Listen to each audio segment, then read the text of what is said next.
Halal ka lang na congresswoman ng party list kung makapagsalita ka. Akala mo ikaw na ang pinakamagaling na abogada sa buong Pilipinas. Huwag naman, mabuti nga hindi. Gaano ho ba katinding panluloko ang ginagawa ng administrasyon itong si Marcos Jr. sa sambayan ng Pilipino? Yan ho ang pag-uusapan natin dito. Pero bago ang lahat ng yan, mga kababayan, kung bago lang ho kayo sa PH Update, isang like at isang subscribe. Masaya na ho tayo dyan sa mga gusto sumali sa ating community. Yung joint button, nandyan lang ho sa baba. At kung nahihirapan ho kayo maghanap ng joint button, scan nyo lang ho yung QR code na yan at makakapag-subscribe na ho kayo sa PH Update. Tayo na nga at dito rin ho sa video na to, itutuloy ho natin ang naging talakayan kahapon dyan sa saganang mamamayan, no? Na kung saan, binalatan ho, yan, mga ganyan wordings ang hinahanap-hanap ni Kong. Binalatan nitong si Senator Rodante Marcoleta itong si Leila de Lima dahil doon sa kanyang pagbida-bidahan doon sa request ng Korte Suprema diyan sa House of Representatives. Ayun na nga, umpisano natin ang ating talakayan dito kay Gibo Chodoro. Ganito ho tayo lokohin ng administrasyon ni Marcos Jr. para mapapayag ang sambayan ng Pilipino na magdagdag ng mga bagong EDCA site. Ang sinabi ho nila nung itinayo yung mga bagong EDCA site na yan for humanitarian purpose. Kung sakaling magkaroon ng bagyo, lindol o kung ano pa mang kinaharap na problema ng Pilipinas, makakatulong at re-responde ang mga Amerikano. Base ho dito sa pinaka-latest na post ng GMA News Online. Hindi tayo namimake news dito, Brad. Hindi ako maglalabas dito ng hindi galing GMA. Kung meron fake news dito, di fake news din ng GMA. Base ho dito kay Gibo Chodoro. AFP in talks with US to use EDCA sites for PH relief efforts, says Chodoro. Palakpakan ho natin ang mga manluloko sa administrasyon nitong si Marcos Jr. Diyan pa lang ho mga kababayan, talagang mapapatunayan na ho natin na mga bangag ang mga opisyal nitong si Marcos Jr. Dito pa lang ho, ano sabi nila? Noong liniligawan nila ang sambayan ng Pilipino para makapagtayo ng mga bagong EDCA site. Ano sabi nila? Ano yan? Para sa protection natin yan. Kung sakaling magkaroon tayo ng problema, magkaroon tayo ng bagyo, lindol, makakaresponde sila. Yung mga APAM tutulong sa atin. Ngayon, nakikiusap pa, nagmamakaawa pa ang ating Armed Forces of the Philippines dito sa mga kanuna to na inookupa yung mga lupain na yan for free para tumulong sila sa relief operation ng Pilipinas. Ngayon dumaranas tayo ng napakalaking problema sa ating bansa. Palakpakan ho natin kung paano tayo binibenta ng administrasyon na to sa mga kano. Siguro maliwanag na ho ngayon na ganyang klaseng panloloko. Kung sakaling meron silang binibentang mga produkto sa atin, kunyari yan EDCA pumayag na kayo, sambayan ng Pilipino, wag nyo nang questionin to. Kasi para naman sa atin to. Kabaliktaran ho yun mga kababayan. Pagka sinabi nitong mga sintusin, mga mga opisyal ni Marcos Jr. na para sa ikabubuti natin yung hakbang nila na yan, wag ho kayong maniwala. Kasi kung para sa ikabubuti natin yan at kung totoo yung para sa mga humanitarian purpose yung EDCA site na yan, hindi ho tayo dapat magmakaawa. Unang patak pa lang ng ulan, dapat yung mga speedboat ng mga kanuna to nakaharera na sa lungsod ng Maynila at nagre-rescue sa mga kababayan nating nai-stranded. Sino ang nagre-rescue? Sino umaantabay? Office of the Vice President. Sila ho ang lumalagari sa kalsada para makapagbigay ng libreng sakay. Yung administrasyon ni Marcos Jr. nagmamakaawa pa sa mga kano para tulungan tayo. Si BP Sara, yung libreng sakay niya, lumalagari na sa kalsada. Itong inutil na administration ni Marcos Jr. nagmamakaawa pa rin sa mga kano mapanggang sa ngayong oras na to, anak ng tokwa. Ito, pakinggan natin, binili na daw itong si Gibo, pinakawalang kwentang naging DND Secretary ng Pilipinas. Ito, pakinggan nyo mga kababayan.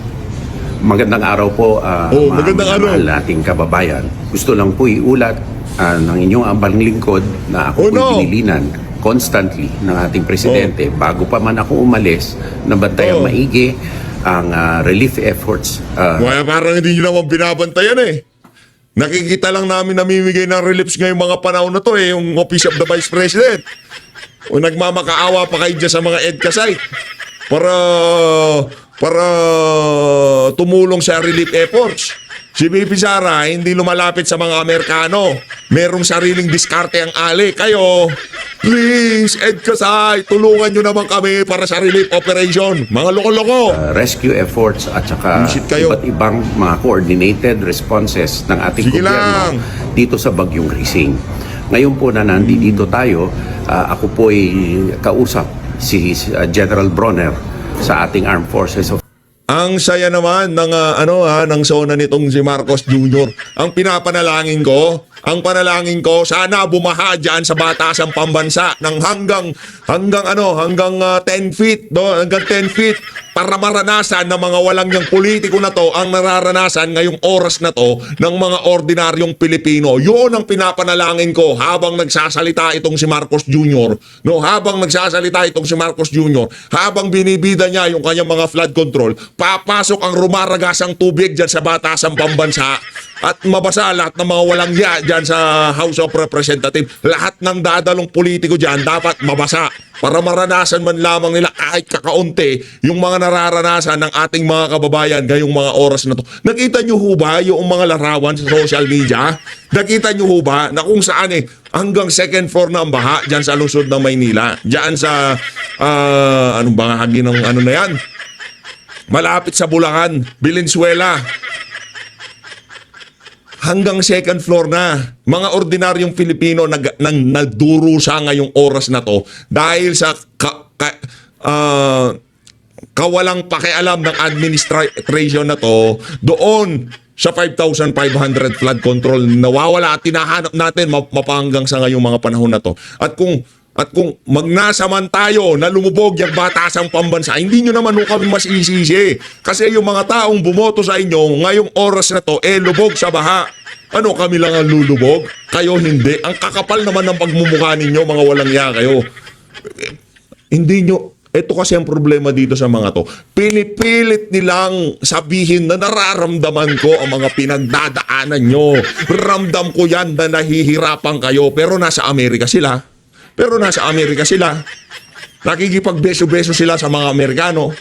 Pinag-uusapan nila kung paano nila, di ba, ma-unfreeze yung mga frozen goods and vegetables nila. Di ba? Ramdam ko kayo. Anak ng tokwa, ramdam. Baka, asa na ba yung paa na to? Baka itong paa nyo na to, hindi pa dumapak sa baha. Paano nyo ramdam ang mga Pilipino na lubog ang pamamahay nila ngayong mga oras na to? Huwag nyo kaming ururin. Mga walang ya kayo. the Philippines Visit na yan. at i-coordinate din po niya ang mga kinakailangan na tulong sa Bahala ka dyan, visit kang gibuka, wala ka talagang kwenta. Dito tayo kay dating Pangulo Rodrigo Duterte. Gusto kong paalalahanan na sambayan ng Pilipino. Ito, nakita ko ang post nitong itong si Chito Puentes. Chito Puentes na kung saan isinyer nitong si pambansang dalaga, no? Ano ba sabi nitong si Chito Puentes dito? Ito ang kaibahan ng totoong nagmamahal sa sambayan ng Pilipino doon sa mga puro boka at puro drama na ngayon nasa Amerika. Ito ang kaibahan ni dating Pangulong Rodrigo Duterte. Ito ang dahilan kung bakit mahal na mahal natin siya dito sa PH Update, ha? Ito. Teka lang, liitan ko lang to para talagang solidong-solido ang pasok, higa nga. Ito. Yan. Okay. Yan. Okay. Okay na tayo dyan. Okay. Ano bang sabi nitong si Tito Puentes? When the Marawi crisis erupted while FPRRD was in Moscow, kikitain niya yang si Putin. Kikitain niya si Putin, di ba? Nasa Moscow si Tatay Digong. Anong nangyari? He aborted the trip and rushed home. Si BBM chill lang. Kinansila ho niya yung pakikipagkita kay Putin. Ang ginawa niya, tinawagan niya na lang sa telepono. Sabi niya, Brad, uwi na ako, ha. Kinukob ko ba Marawi, Mas importante ang Pilipinas kaysa dito sa trip na to. Yan ang kaibahan ni Marcos Jr. dito kay dating Pangulong Rodrigo Duterte. Bago pa sila lumipad pa Amerika, alam na nila na mayroong mga namumuong weather system sa paligid ng Pilipinas. Papasok ng Philippine Area of Responsibility. Alam nyo na yan. Huwag nyo sabihin sa amin kasi bago pa kayo umalis, maulan na. Di ba? Marami ng weather advisory noon pa lang. Oh, anong ginawa nyo? Tinuloy nyo pa rin kasi atat na atat kayong makipag-usap kay Trump. Yung pagkakataon na to, hindi na mauulit. Mabibigyan niya ng pagkakataon na makipag-usap sa mga bangag. Tama, mali? Tapos, Tatay Digong, game. Ganito ang puso ni dating Pangulong Rodrigo Duterte. Etong pagmamahal na nararanasan niya ngayong mga panahon na to, ikaw, Marcos Jr., maging kalansay ka na lang, magurgur ka na't lahat-lahat, hindi mangyayari sa ito. Hindi ka mamahalin, pati ng mga Ilocano. Pakinggan nyo ito mga kababayan. If you are now the president, you have to unite the country. You do not go there to divide people. Alam mo, sabihin ko sa'yo, all Ilocanos, hero nila si Marcos, and they want Marcos Sr., hindi Marcos Jr., bangag yun. Si Marcos Sr., hindi nagbabangag yun, hindi nagpupulburon yun.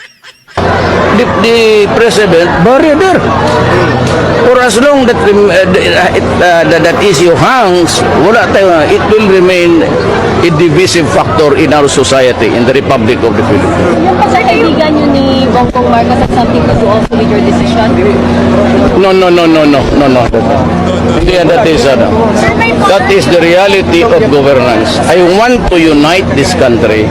We cannot unite this country if all the Ilocanos have nurtured this kind of sentiment. You have, someone has got to give. Ilibing mo na lang. O ngayon, sinong hero ng mga Dabawenyo? Di ba? Sinong hero ng mga Dabawenyo? Dapat hindi ginawa yan ni Marcos Jr. dito kay dating Pangulong Rodrigo Duterte. Ginawa pa rin niya. Ang sugat na yan na ilinagay sa puso ng mga bawat Dabawenyo, hindi yan makakalimutan. Hanggang matapos ang walang hanggan ika nga. Hindi. Pati kami nagmamahal na hindi Dabawenyo, hindi mawawala yan.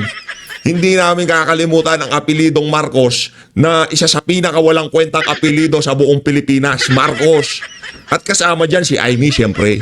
Hindi naman pwedeng absuelto yan dahil naghiring-hiring.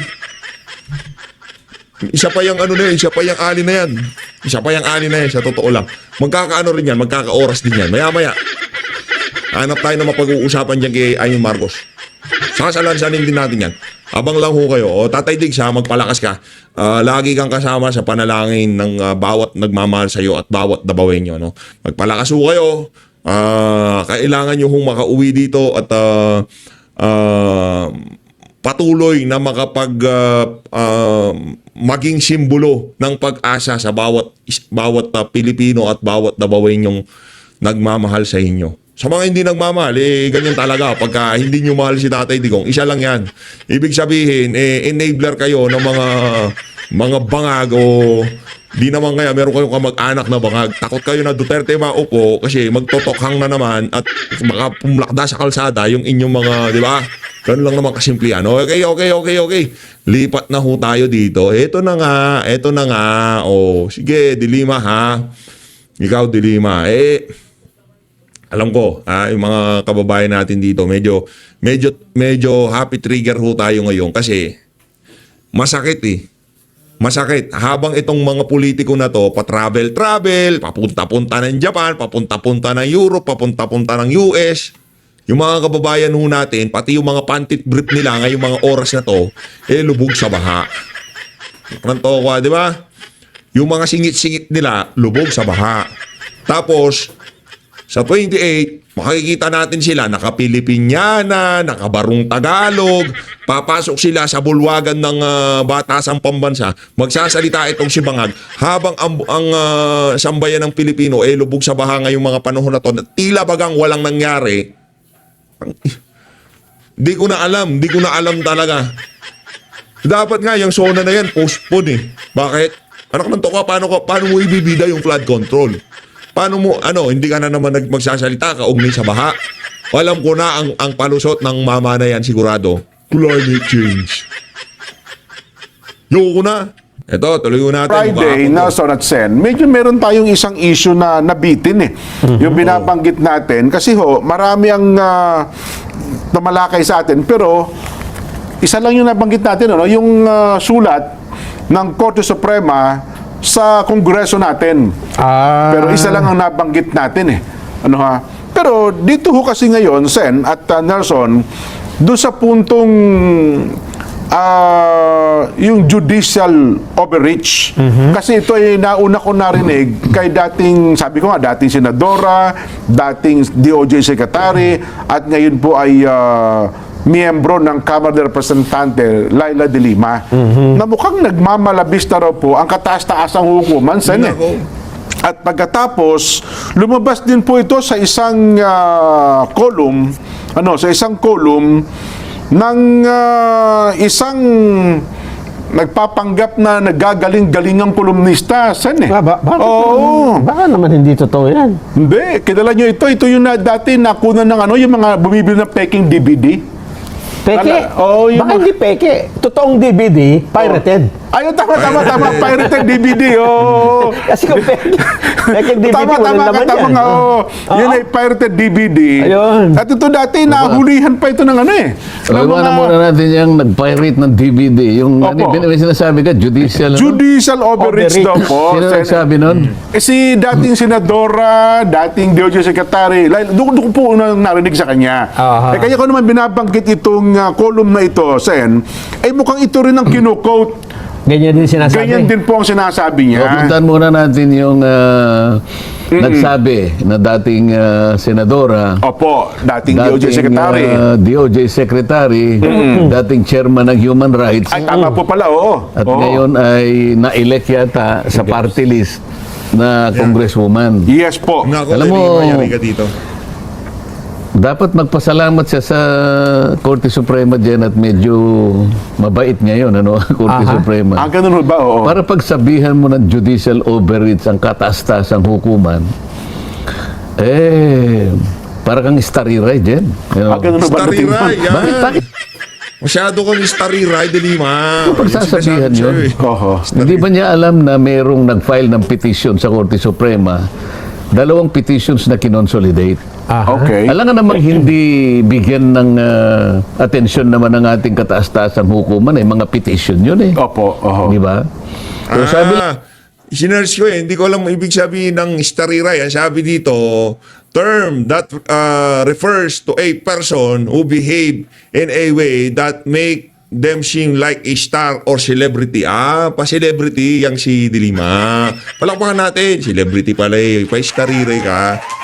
Ito kasi si Sendante, pati mga salita ng mga Becky ginagamit niya eh. Alam ko pang Becky yung Starry Rai na yan, di ba? Gays lang daw to. Gays lang. Term primarily used within the LGBTQ plus community in the Philippines. Starry Rai. Kaya hindi natin alam yan eh. Dilima, Starry Rai ka daw. lang naman niya, para sa ganun madali ang aming trabaho, marisolba kaagad Opo. itong mga petisyon na inilagak sa amin. Kami maghihingi sa inyo ng mga ilang bagay at yun ay in-itemize nga. Yes po. Oo. Bakit mo naman sasabing judicial overreach? Itungkulin nga ng nagpapatulong na nga para maayos eh. Oho. Kapag ka ganun ang ginawa ng Korte Suprema, ang ibig sabihin yan, nakahanda na kaming tingnan ang merito ng mga petisyon na inyong inihain sa aming pagdidesisyon. So, umaakto po ang Korte Suprema doon sa petisyon. Umaakto sa petisyon, Yan. bakit mo naman sasabihin, sino ka ba naman? Opo. Ay palagay mo nang ikaw ang pinakamatalínong abogada sa buong Pilipinas, pero palagay ko wala kang karapatan na pagsabihan mo ang katastasang hukuman ng judicial overreach. Sino ka ba? Ay, Sen, ito pa, dagdagan ko lang. Hindi naman sa kumbaga ay ako sa parte medyo nasisipayo ako sa puntong ito. Bukod sa kanya kasi, mukhang ganito rin po ang punto ng dating Chief Justice Antonio Carpio na para baga nagmamalabis daw ang kataas-taasang hukuman, Sen. Na dating kasapi siya, ano? Opo, dati siyang Associate Justice nga po. Ano kaya ang damdamin ng mga kasama niya ngayon? Oo. Na kung mo ikaw ay wala na dito, kung umasta ka, Oo. isa ka ring nagmamarunong, halimbawa. Oho. Kung kaya siya nandun kaya, sasabihin niya kaya yun. Hindi sigurado hindi Malamang kikibo, hindi di ba? po, oo. Baka nga isa sa pwedeng magalit. Sumusobra na kaya itong babaeng ito, di ba? Yun na nga po. Ikaw nahalal ka lang na congresswoman ng party list kung makapagsalita ka. Akala mo ikaw na ang pinakamagaling na abogada sa buong Pilipinas. Wag naman, mabuti nga hindi masyadong mainit ang ulo ng ating mga maestrado ngayon dyan Yun na nga po. Sen, kung halimbawa si Nelson ay isa sa mga maestrado, Nako. baka may kaya kalalagyan yan. Mga Yan na nga ba sinasabi natin? Buti na lang, mababait yung mga maestrado natin. Dapat i-contempt yan Di ba? Ikulong dun sa kulungan ni Jonel. alihaw Kung ng pwede mo ba sabihin yun, wala kang karapatan na sabihin sa kanila yun. Tungkulin nila yun Oho. Yun ang kanilang palagay na makabubuti sa kanilang pagre-resolba ng mga petisyon Oho. na nagkataong inihain sa kanila. Sino ka? Sa kanila daw O baka kung isa-isahin natin Oo. baka naman kaya ka pumipiyak dyan sapagkat baka mahirapan yung pinagsabihan na ibigay yung mga ilang bagay na kanilang inihingi. Ayun ang nakikita. Di ba Kaya nga- katulad nung una Opo. na hindi natin natapos sapagkat Nung Friday. kulang tayo sa panahon. Hindi ba yung kauna-unahan na hinihingi dyan, ano na ang estado nung tatlong naunang impeachment na inihain sa House of Representatives? Iyon. Ako.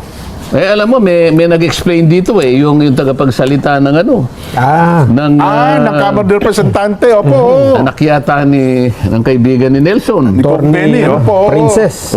Anak ni, ano pangalan nun? Kong Benny. Prinsipe. Opo. Nalilimutan ko na yung mga pangalan nila Di ba? Na ang sinabi niya ay,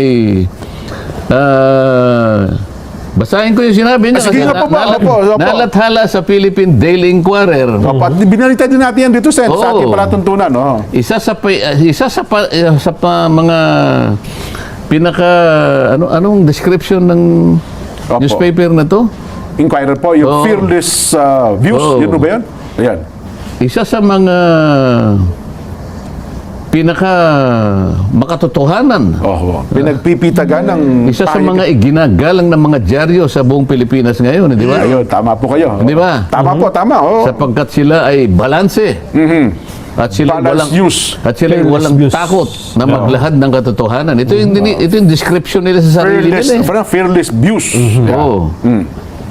Sabi niya, kasi ang tinatanong ng Korte Suprema, ano na yung estado mo ng tatlo? Ayan, opo, yung tatlong impeachment. Oo, Opo. ang sagot nila, base sa kanyang, babasahin ko lang. All three initial complaints were included in the order of business within the 10-session day period required by the Constitution. Okay. So, kanilang tinitindigan na yung tatlong unang impeachment ay isinama do sa order of business within the 10 session days. Aha. Within the 10 session days o session day period required by the Constitution. Diyan, paano? Ito yung tanong ko. Paano kung hindi nila may palilitaw na dun sa 10 session days ay hindi in-include, hindi isinama? Opo. Yung tatlo? Kasi ang sinabi ng Korte Suprema, sumagot kayo Opo. under oath. Yes, panunumpaan nila yan. Ibig sabihin, lahat po ng gagawin ninyong pagsagot doon sa 10 information na hinihingi namin sa inyo ay lakipan po ninyo ng panunumpa. Bakit ganon? Opo, bakit nga po? Importante kasi na tayo magtapatan sa isa't isa Yung walang kasinungalingan. Oho. Sinabi niya rito, all three initial complaints were included in the order of business within 10 session days as required by the Constitution. So ang tanong ko, halimbawa, paano kung hindi nila may palilitaw na dun sa 10 session days ay hindi nila isinama Oho. doon sa order of business. Nako. Yo. O hindi ngayon, pupwede sila ngayong makontempt. Ayun ho ba yung ibig sabihin? Kapag ka may panunumpat, nagsinungaling kayo, napatunayan nagsinungaling, Doon pa lang makokontempt ka na eh. Halimbawa, may tulong pala yan. halimbawa tinawag siya doon, ano? opo. Bakit mo sinabi na yung tatlong unang na unang impeachment complaints na hinihingi namin sa inyo ay ibigay mo yung estado, bakit sinabi mo na lahat sila ay naisama doon sa order of business within the 10 session day period as required by the Constitution? Ito yung 10, pinakikita ko sa iyo ngayon. Sabi nga, halimbawa, ito yung 10 order of business. Aha. Orders of business. Isa-isahin natin kung itong tatlo ay nailagay dito. Ipakita mo nga sa akin, sabi niya, halimbawa. Opo. O di ngayon, di kukunin niya. Kung hindi niya maipalitaw. Nako. O edi pwede siyang kasuhan ng perjury. Opo. Nako, yari. Kasi sinumpaan mo ito eh. Ang perjury is a criminal, Opo, kasong kriminal yan. isang Criminal kasong case. kriminal. Opo. Kaya nga sabi ko, magpakaingat tayo dito. Oho. Pagkatapos sabi na naman niya, the fourth complaint signed and verified by more than 1/3 of House members effectively constituted the articles of impeachment and was transmitted directly to the Senate, rendering the earlier complaints moot. Rendering the 3 earlier complaints moot. O yan. Okay. Under oath ito. Opo. Sa mga tuwid, ang ibig niya sabihin, dahil yung pang-apat na complaint ay pinirmahan ng mahigit na 1/3 ng membro ng House of Representatives, nangangahulugang naging wala ng saysay. Nababaliwala na. Nabaliwala na. Opo. Yung nauna, tatlo. Yung tatlong nauna. Yun ang sinasabi niya. Sa mga tweet, effectively, ang kanyang sinasabi, Sir, Madam, sabi niya sa Opo. Supreme Court, ito po ang estado ng tatlo. Sila po'y baliwala na. Aha. Sila po ay wala na saysay. Paano nangyari yun? Paano mo wawalaing kabuluhan? Paano mo wawaling ang tawag? Wawalaing kabuluhan. Wawalang kabuluhan. Wawalaing kabuluhan. Ayan, Hindi, mabigat yun eh. Yun na nga po. Paano wawalaing kwenta? Kamo na lang. Sige. Paano mong gagawing walang kakwenta-kwenta yung Walang unang saysay, tatlong ayan. impeachment? Ibig ba sabihin, teka muna, tawagin mo yung tatlong responsabling grupo na nagsulong ng tatlong impeachment. Ali kayo rito. Opo. Ito ang ginawa ng House of Representatives sa inyong Naunang sa reklamo. inyong mga naunang ginawa nilang patay. Ginawa nilang walang kakwenta-kwenta. Oho. Sapagkat yung pang-apat ang kanilang pinirmahan at yun ay pilit na Pinadala. itinulak. Oho. Aha. Ito yung status. Magkakasala sila rito. Oho. Bakit po? Pinapayagan ba ng rules ng House of Representatives na gawin mong walang kwenta ang bawat isang inipinail mo? Pinapayagan nga po ba? O di basahin natin ang impeachment rules. Wala naman doon. basahin Hindi natin. naman pinapayagan. Ang sinasabi nga pagka-file ng isang impeachment, dagli-dagli mong i-refer sa office Aha. ng Ng speaker. speaker, opo. Oh. Tapos, ano gagawin? Pagkatapos, ang gagawin ng speaker, i-include niya sa order of business within 10 session days. Ayun. Hinahanap natin, hindi nila ginawa. Opo. Sapagkat pagkatapos ng 3 session days, 10 session days, ay i-refer naman sa Justice Committee, within 3 session days. Sa mga katuwid, itong tatlong steps na to ay hindi nila ginawa. Ayun. Oho. So, sasabihin lang ng Korte Suprema, yan palang ginawa ninyo. So, ang estado pala ngayon ay wala ng kwenta, ibinasura ninyo, at itinuring ninyo na walang kabagay-bagay. Moot! Oho. Moot! Opo. Ano sa Tagalog ang moot? Yun na nga po, wala nang kabagay-bagay. Hindi, bigyan pa natin ng ibang para lang maintindihan ng mga Wala kababayan nang nila. saysay. Oh. Ganon. Napawalang bisa. Ano pa? Ano pa ba? Gusto ko maraming synonyms. Wala nang kabuluhan. Wala nang kabuluhan, walang saysay, walang kakwenta-kwenta, wala nang bisa. Walang bisa. Ito ang Wala nang- estado ngayon nung tatlong naunang complaints. Yun ba ay pinapayagan ng rules of impeachment ng House of Representatives? Parang pinapayagan sila kasi gano'n ang ginawa nila eh. Hindi sila pinapayagan. ganun Ganun ba? lang ang ginawa nila. Ibig sabihin, sasabihin ng korte, nahuli ko kayo ngayon. Naku po. Oo. Oo. Bakit? Nung bang magsulong ng impeachment yung isang grupo Oo. noong December 2? December 2 ito dyan, ha? Oo. Na-anticipate nyo na ba? Nahulaan nyo na ba na mayroon pang fourth impeachment na mangyayari? Oo nga no. Oo. At parang may hinihintay kayo, parang gano'n ang Kaya dating nga, eh. unang-una Oo. tinatanong ko, bakit? Sa palagay nyo ba nung merong maghain ng December 2, isa man sa inyo naisip, hindi, meron pang pang-apat eh. Kaya wag nyo munang gagalawin. So ang tanong ng Korte Suprema sa inyo ngayon, meron ba kayong discretion? Meron ba kayong kapangyarihan na hintayin nyo muna yung pang-apat bago nyo galawin yung una? At saka yung pangalawa, at saka yung pangatlo? Nako. Dito pa lang eh. Ito nga yung sinasabi ko sa iyo. Nasa una pa lang tayo, yung estado pa lang eh. Nako. Oh, pagkatapos sasabihin, judicial overreach. Alam mo kung bakit nila sinasabi? Sapagkat magkakapahiyaan dito eh. Okay. Ang ginagawa nung sinasabi mo kaninang dakilang babae Opo, opo. na nakaupo sa maraming tubig. Nako. Babylon. Si Nelson lang ang nakakialam Opo, nun eh. opo. Ah? Nakalihim. Dakilang babae na nakaupo sa maraming tubig. Ay upang salagin. Opo. Upang sa ganon Yan, ay sa kanyang aklat ng depensahan ang isang Revelation. bagay na kahit kailan ay hindi may susumite Nako. ng House of Representatives. Oho. Sapagkat dito matutukoy mo ano na ang estado. Dito Ayun. lang tapos na eh. Oho. So A pa lang yan, Sen. Tapos A na tayo. pa lang ito. Hanggang kay ata yan. Oo, A di ba? pa lang. May PCDF. Pagkatapos nagko-complain yung gumamit ng pirated. Yan, ituloy mo. Oo, yung pirated na DVD. Kasi sabi niya sa kanyang artikulo, Sen. Oo, ano sabi?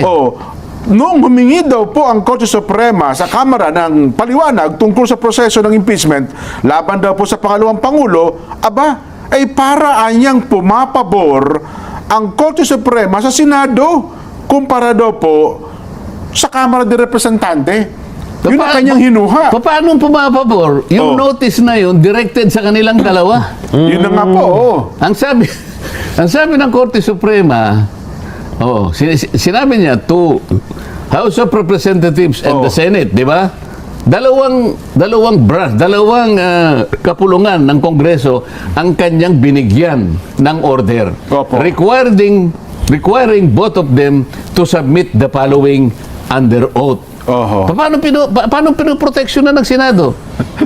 Para daw po, ituloy ko Sen, para daw kasi sinasabi ng korte na hindi marunong magbasa ang mga halal na opisyal natin, para sinasabing para mga robot lang sila, walang isip o Hindi, doon yun. muna tayo sa dinidepensahan. Oo. Kasi bigla na lang silang magsasalita, marunong silang magsulat pero hindi nila iniintindi kung anong galing sinusulat. Yun na nga po. Paano dinipensa ng Senado? Oho. Sa tingin ko, dahil ang Senado wala nang kailangan gawin, dahil na sumagot sila, tama sila, sabi ko nga sa inyo eh. Oo. Sabi ng Senado, kagalang-galang na kataas-tasang hukuman, sorry po, kami po ay hindi na makakapagbigay ng inihingi ninyo sapagkat wala po kaming kinalaman sa lahat ng mga inihingi nyo sapagkat yan lahat ay galing po sa House of Representatives. Oho. Ang totoo po niyan, sabi niya, nung isuli po namin yung articles of impeachment, yan din po ang inihingi namin sa kanila. Oho. Kaya kami po,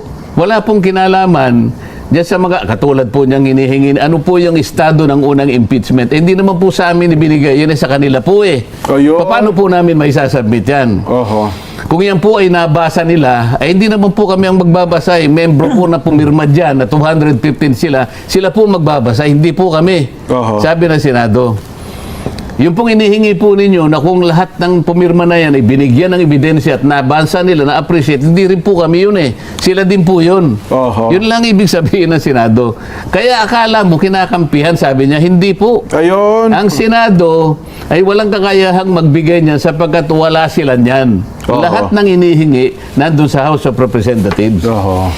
Puntahan natin yung sinabi niya uli. Ano sabi niya? Walang kakayahan. Ano? Para daw lumalabas na yung Kongreso ay walang kakayahang, hindi nakakaintindi ng kanilang binabasa at para daw robot at para daw po na-hypnotize na basta na lamang pumirma doon sa complaint. So ang ibig niya sabihin yun parang binibigyan ng parang pinatatapang lahat yan 215. Oo, Tama ito eh.